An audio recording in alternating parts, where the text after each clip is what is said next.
Ayer el gobierno nacional emitió un comunicado que vamos a dar lectura en este momento. El gobierno nacional del Ecuador informa a la ciudadanía que el día lunes 26 de marzo en la parroquia Mataje, provincia de Esmeraldas, fueron presuntamente secuestrados 2 comunicadores y un conductor de diario El Comercio, quienes habrían estado realizando trabajo periodístico en el sector. Frente a estos hechos, el gobierno nacional ha activado todos los protocolos de seguridad y de investigación a fin de precautelar la integridad de los ciudadanos.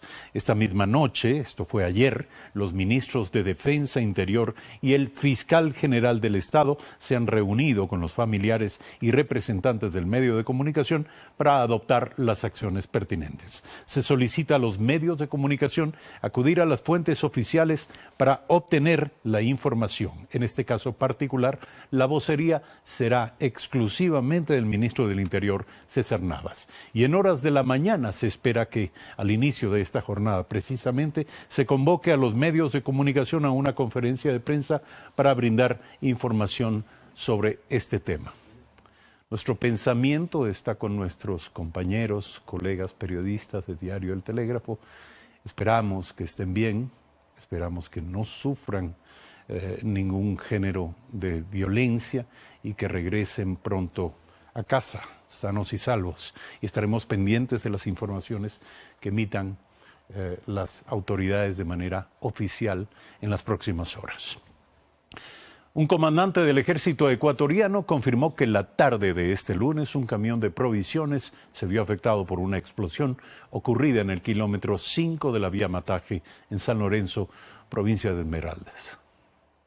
Efectivamente, de la información que tenemos hasta el momento por el comandante del sector de responsabilidad en el área de la provincia de Esmeraldas, se conoce que aproximadamente a las 16 horas, en circunstancias que un camión de Fuerza Naval que venía abasteciendo a nuestros soldados, a nuestras tropas que están actuando en ese sector de responsabilidad. Es un tanquero de agua, marca Hino, regresaba y aproximadamente en el kilómetro 5 sufrió la onda expansiva de lo que aparentemente es un nuevo artefacto explosivo. Producto de esto hay un daño en el parabrisas del camión, no hay ningún tipo de lesión ni daños a nuestro personal. Felizmente se están tomando todas las acciones y las medidas que obviamente sigan tomándose para preservar la vida de nuestros soldados y también de los bienes que tienen las Fuerzas Armadas para cumplir con su misión. Son las 6 de la mañana, 58 minutos. Los ataques en la frontera norte y la decisión de eliminar la Secretaría Nacional de Inteligencia, entre otros temas, fueron tratados con el exdirector de Inteligencia Mario Pazmiño y el exministro de Defensa Ricardo Patiño ayer en nuestra jornada informativa. Que hizo la Secretaría. Como punto de partida, el coronel Mario Pazmiño destacó lo que a su juicio significó la base de Manta como interés de los Estados Unidos, sobre todo porque, según dijo, el proceso de paz en Colombia traería un coletazo para el Ecuador. El interés radica en la cantidad de cocaína que está saliendo desde esta zona hacia Centroamérica y con destino también a Estados Unidos. Porque éramos un país de tránsito, sostiene, y ahora el Ecuador es acopio y plataforma de distribución de droga a nivel internacional. Y que los ataques registrados en Esmeraldas, añade, son consecuencia de esa dinámica de crimen organizado, fortalecida con la presencia de disidentes. Que son 14 específicamente, y 1.500 hombres distribuidos en todos los departamentos de Putumayo y el departamento de Nariño. Sin embargo, Ricardo Patiño pone reparos a la posibilidad de que, a propósito de los ataques en la frontera norte, se piense en instalar nuevamente una base de Estados Unidos en territorio ecuatoriano. No es que porque esto está sucediendo hay que traer la base de Manta y otra vez tengamos en el Ecuador una afectación a nuestra soberanía con la incursión de militares extranjeros, que eso sí pondrían en peligro a nuestro país. Asegura que durante el gobierno de Rafael Correa y de su gestión como titular de la cartera de defensa en particular, la problemática a enfrentar fue la del contrabando. Una ocasión tiraron un panfleto en Sucumbíos y nada más. Eso quiero dejarlo perfectamente claro. Ambos consideran que la estrategia implementada por el gobierno de Lenín Moreno no es la más adecuada. Por un lado, la reactivación de la Comisión Binacional de Seguridad y de los planes para la vigilancia. No están dimensionando la respuesta que van a tener por parte de los grupos que están en conflicto con Colombia, porque nos estamos aliando en un conflicto que no tenemos nada que ver allá y lamentablemente las repercusiones van a ser mayores para nosotros. Pero además, por eliminar la Secretaría Nacional de Inteligencia. Si quiere readecuar sus funciones, que las readecue, pero cerrar la Secretaría de Inteligencia cuando tenemos un problema de agresiones en la frontera, no me parece muy inteligente.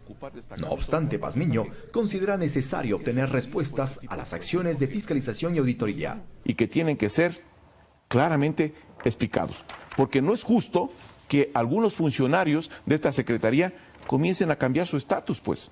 Tiene que explicarnos a los ecuatorianos también dónde están los equipos que se compraron a la Secretaría de Inteligencia. Finalmente, Ricardo Patiño pidió a quienes tengan pruebas o denuncias claras de un supuesto acuerdo tácito con las FARC durante el gobierno anterior, lo hagan formalmente.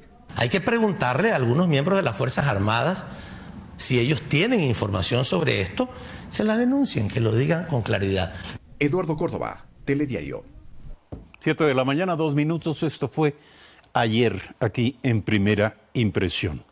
Se reaviva pues la polémica acerca de las condiciones en que las Fuerzas Armadas se encuentran en este momento y que heredaron además de la administración y de la gestión del gobierno anterior para encarar las amenazas que en este momento comienza a vivir el país en la frontera norte. Nuestro invitado, el coronel en servicio pasivo, Alberto Molina, se encuentra en la ciudad de Guayaquil. Buenos días, coronel. ¿Cuál es su criterio sobre este tema? Buenos días, Eduardo. Buenos días a nuestros televidentes. En primer lugar, de lo que yo escuché tanto al coronel Pazmiño como al economista Patiño, en realidad yo debo decir que el cinismo y la mentira no tienen límites. Aquí, en este medio, el economista Patiño nos dijo al país que en el gobierno de Correa potenciamos a las Fuerzas Armadas, potenciamos la capacidad radárica y dijo que se entregó 900 vehículos tácticos a las Fuerzas Armadas. En primer lugar, debo decirle al señor Patiño que se entregaron exactamente 709 vehículos, no 900, no le mienta al país. Segundo, no hay precedentes en la historia, ¿no?, que un presidente de la República haya denostado, descalificado a las Fuerzas Armadas, a sus mandos, a sus oficiales, que servimos con tanto patriotismo, en mi caso 35 años, a las Fuerzas Armadas. Estuve en la paz y en la guerra, ese es mi orgullo. Debo indicarle que no faltó epítetos, nos dijo trogloditas, nos dijo vendepatrias, traidores a la patria, nos dijo fascistas, y no solamente eso, lo grave es que llevó, digamos, la lucha de clases a los cuarteles, enfrentando tropas y oficiales.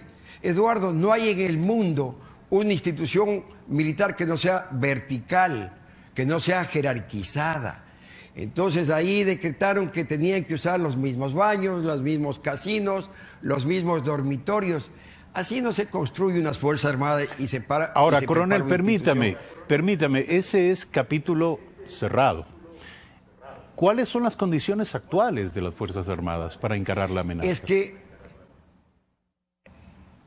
Eduardo, no es capítulo cerrado.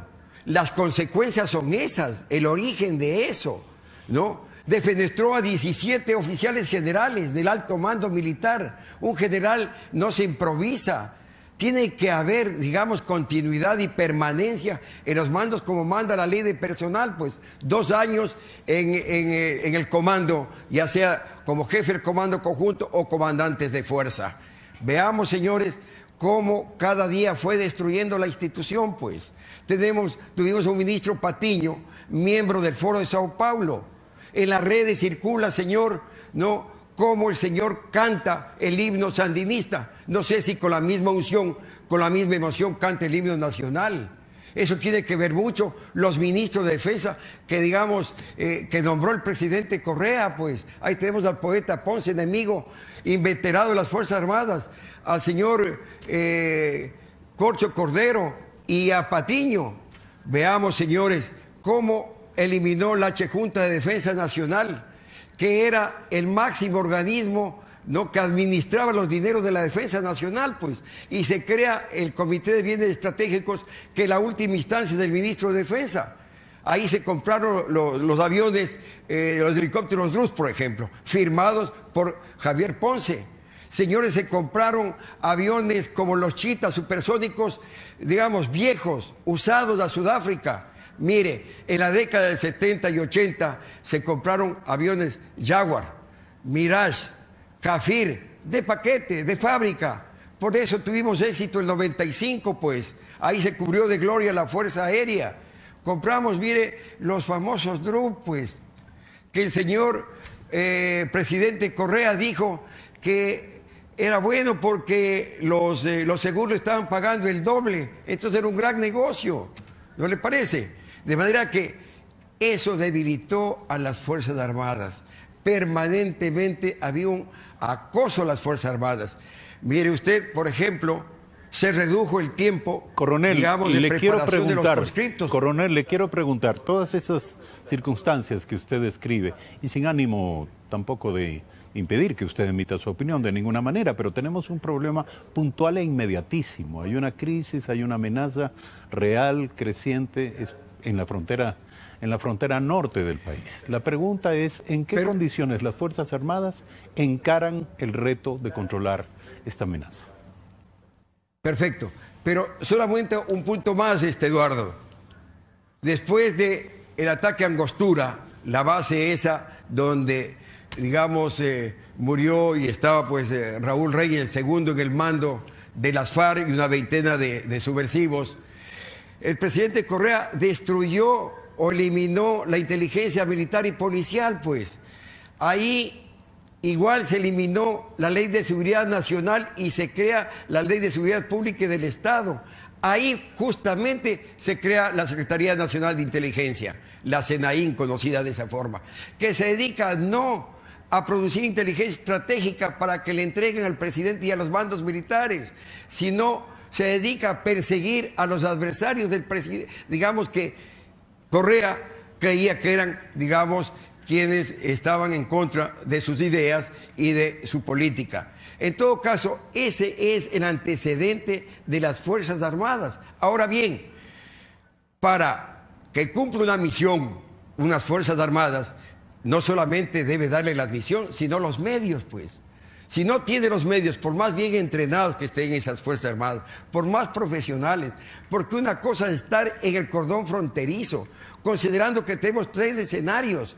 Tenemos la provincia de Esmeralda, la provincia del Carchi, la provincia de Sucumbíos, cada uno con sus características especiales. Hoy tenemos, digamos, el foco de atención en la parte noroccidental de la provincia de Esmeraldas. Ahí hay un cóctel, ¿no?, peligroso, no solamente de disidentes de las FARC, tenemos disidentes, digamos, del Ejército de Liberación Nacional, tenemos de los elementos de los paramilitares que... Coronel, si me permite, permítame una pregunta nuevamente para traernos al escenario inmediato. Usted hace un diagnóstico, hemos ahondado y seguiremos haciéndolo, evidentemente, en el diagnóstico de lo que está ocurriendo en la frontera norte. Nuevamente le consulto. De alguna manera la entrevista de ayer con Ricardo Patiño tenía que ver con qué se hizo durante la gestión de Ricardo Patiño como ministro de Defensa en los 14 meses, entiendo yo, que estuvo al frente de esta cartera de Estado y en qué condiciones. La pregunta era, ¿se previó la amenaza y qué se hizo para responder a los desafíos de esta amenaza? Y en este momento, nuevamente, le llamo a reflexionar sobre el tema puntual. Dados los antecedentes que usted señala, ¿cuáles son, cree usted, las condiciones actuales? Además, dada la complejidad de estos 3 escenarios que describe en los que tendrán que actuar las Fuerzas Armadas. Es que, Eduardo, no solamente es el número que se dice que hay 12.000 miembros de las Fuerzas Armadas y Policía Nacional. No solamente está bien, deben estar las Fuerzas Armadas, es su responsabilidad. Pero le dije, tienen que darle los medios. No hay los helicópteros que nos permitan, por ejemplo, un apoyo de fuego efectivo, como acaba de pasar en el lado colombiano. Ahí están, digamos, la información, cómo, digamos, fueron abatidos 3 insurgentes, pero con helicópteros de ataque. Es decir, tenemos la capacidad de esa, porque no solamente es el espíritu combativo, el entrenamiento que tienen las Fuerzas Armadas, misión, medios para pedir una respuesta. Además, la presencia del Estado tiene que estar ahí, tiene que haber carreteras, escuelas, colegios, hospitales, servicios básicos, porque de no son cooptados por, digamos, estos narcotraficantes que les dan trabajo, ya sea en las plantaciones, o sea en los laboratorios, o en la mina ilegal. Entonces tienen la mejor servicio de inteligencia del mundo, tienen el mejor aliado que es la población, porque les informan, es decir, todos los movimientos de los militares, es decir, tienen una información precisa, la que no hemos tenido. Mira, Eduardo, cuando hubo el ataque a Angostura, se rompió relaciones diplomáticas con Colombia, lo que no se hizo ni siquiera en la guerra del Cenepa. Fueron 2 años que no tuvimos contacto con Colombia para intercambiar información como se hacía con la Conbifron. Es decir, la Comisión Binacional Fronteriza, que bien lo ha hecho el presidente Moreno, en activarla, porque solo así se puede, digamos, intercambiar información y tomar medidas necesarias. Coronel Molina, gracias por aceptar la invitación a este programa. Son las 7 de la mañana, 12 minutos. Sigue despertando la polémica, evidentemente, lo dicho ayer aquí por el exministro de Defensa, Ricardo Patiño. Gracias por su contribución a este programa. Vamos a seguir analizando el tema, no solo en esta entrega, en nuestras entregas posteriores. Se trata de algo de el más alto interés público. Haremos un brevísimo corte y al regresar estaremos dialogando aquí con Fernando Bustamante, una figura que tuvo una estrechísima relación con el proceso de diseño del sistema de seguridad e inteligencia, del que luego, posteriormente, surgió la recién desaparecida Secretaría Nacional de Inteligencia, SENAIN. Regresamos en un instante.